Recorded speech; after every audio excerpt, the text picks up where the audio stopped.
তোর মতো কামলা আর আমার দরকার নাই, তুই আমার সীমানা থেকে বের হয়ে যা, আর কখনো আসবি না। মাতবর সাহেব, আমার এইবারের মতো মাফ করে দেন। শোন, পা ধরে আর কোনো লাভ নাই, আর এই মাতবরের মুখ থেকে যেটা বের হয় সেটা আর কখনো ফেরায় না। আর তুই আজকে সন্ধ্যার আগে এখান থেকে চলে যাবি।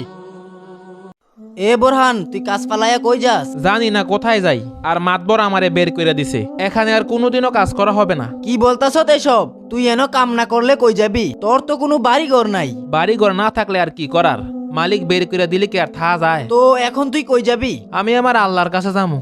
শোন, আমি মাতবরের শুধু একবার অবাধ্য হওয়ার কারণে আমারে তার সীমানা থেকে বাড়ি করে দিছে।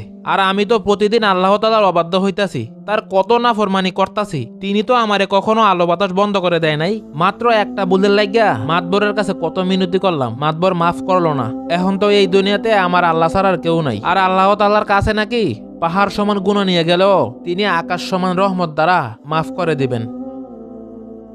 মাতবর কি কামটা ঠিক করলো? হেই চুপ, আস্তে ক, নাইলে তোরেও মাদবর সাহেব বার করে দিব। আর চল দেহি তে কোন দিকে যায়। তে এন্দই ঢুকলো মসজিদের দিকে, তে কই যায় এন্দা আবার?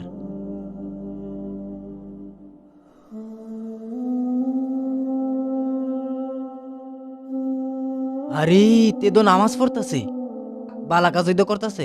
আমরা যাইগা, নাইলে মাতবর আম করে খুঁজবো। এই, তুমি একটু দাঁড়াও। কিছু বলবেন? তুমি কি আমার বাড়িতে কাজ করবে? জি অবশ্যই, আপনার বাড়িতে কাম করতে পারলে তো ভালোই হয়। শোনো, আমি একজন অভিজ্ঞ এবং বিশ্বস্ত লোক খুঁজতেছি যে আমার সকল বিষয়গুলো খেয়াল রাখবে।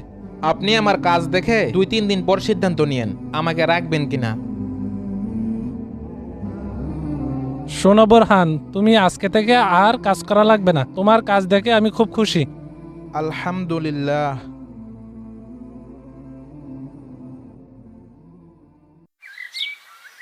আরে এটা বোরহানে না? ওই যে আমগুলোকে আগে মাতবরের এনো কাম করতো। দেখা তো এটাই মনে হয়। আরে তুই বোরহান না? মাত্র 2-3 মাসের ব্যবধানে তুই এত পরিবর্তন। তোর লগে তো ওই দিনে পর আর দেয়া হয় নাই। তুই এতদিন কই আছিলি? তোন রে, তোদেরকে একটা কথা বলি। ওই দিন মাতবর আমার বাড়ি করে দেওয়ার পর আমার মনের ভিতরে কেমন দিন একটা পরিবর্তন আইলো। তারপর থেকে আমি আল্লাহ তাআলার প্রতিটি হুকুম মানার চেষ্টা করি এবং 5 ওয়াক্ত নামাজ জামাতে আদায় করি। তারপর পরই এক জমিদারের সাথে আমার দেখা হয়। সে আমার কাজ দেখে, আমার চলাফেরা দেখে তার সকল কাজের দায়িত্ব আমাকে দিয়ে দেয়। তখন থেকে আমি শুধু ওই জমিদারের কাজ দেখাশোনা করি আর আল্লাহ তাআলার ইবাদত করি। একটা কথা কি জানোস?